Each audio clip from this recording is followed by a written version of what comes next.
Assalamualaikum, selamat pagi. Kemoterapi adalah salah satu rawatan kanser yang dikategorikan dalam rawatan sistemik. Rawatan sistemik ni maksudnya bila kita beri rawatan ni, dia akan memberi kesan kepada seluruh badan lah.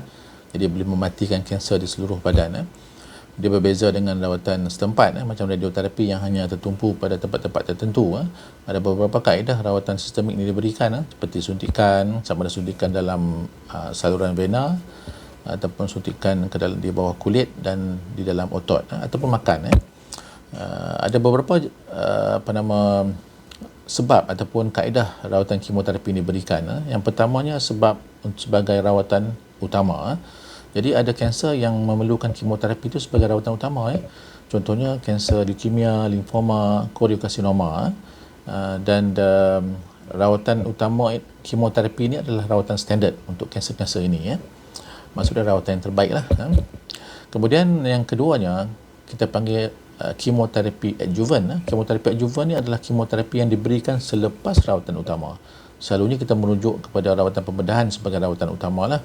Ia selepas pakar kanser melakukan pembedahan, dia akan menasihati seseorang pesakit itu untuk meneruskan rawatan dengan kaedah rawatan kemoterapi. Tak semua pesakit yang dibedah perlu rawatan adjuvan kemoterapi. Cuma pesakit tertentu sahaja. Contohnya pesakit yang di mana pada masa pembedahan dilakukan itu kita tak dapat mengeluarkan keseluruhan ketumbuhan itu. Jadi rawatan adjuvan kemoterapi ini bertujuan untuk melengkapkan rawatan. Ada juga yang kita mampu keluarkan, pembedahan berjalan dengan baik, mengeluarkan kesemua ketumbuhan, tetapi analisa daripada pakar patologi mendapati bahawa kanser ini daripada jenis yang ganas, yang kadar kanser berulang itu tinggi. Jadi dalam keadaan ini, pakar kanser akan mencadangkan kepada pesakit supaya menjalani rawatan adjuvan kemoterapi untuk meningkatkan keberkesanan rawatan pembedahan, mengurangkan kadar kanser berulang, memanjangkan hayat. Okey, itu tujuan-tujuan dia. Kemudian yang ketiga kita panggil neoadjuvant kemoterapi. Neoadjuvant kemoterapi ini adalah kemoterapi yang diberikan sebelum rawatan utama. So yang tadi adjuvan kita bagi selepas rawatan utama, tetapi neoadjuvant kita bagi sebelum rawatan utama. Selalunya rawatan utama adalah pembedahan lah. Jadi ada beberapa sebab mengapa perlu diberi kemoterapi dahulu sebelum rawatan utama. Di antaranya adalah mungkin disebabkan oleh pesakit itu terlalu lemah, disebabkan oleh dia ada banyak masalah perubatan, kencing manis yang tak dikawal, sakit jantung dan sebagainya, dan risiko pembedahan itu terlalu tinggi. Jadi kita cadangkan supaya kemoterapi diberikan terlebih dahulu sebelum pembedahan dilakukan. Apabila keadaan dia dah stabil, baru pembedahan dilakukan. Sebab kedua adalah mungkin disebabkan ketumbuhan itu terlalu besar, terlalu kompleks untuk dikeluarkan melalui pembedahan. Jadi apabila kita beri kemoterapi dahulu, kita akan dapat mengecilkan ketumbuhan tersebut dan pembedahan yang dilakukan nanti itu lebih mudah, lebih cepat dan komplikasinya lebih rendah. Okey, itu yang kedua. Kemudian kita ada juga rawatan kemoterapi yang diberikan kepada pesakit yang sudah lewat, yang datang pada keadaan kanser yang sudah terminal, peringkat 4B contohnya. Jadi dalam keadaan ini untuk menyembuhkan pesakit ini memang terlalu sukar. Jadi rawatan kanser diberikan bertujuan untuk mengurangkan gejala.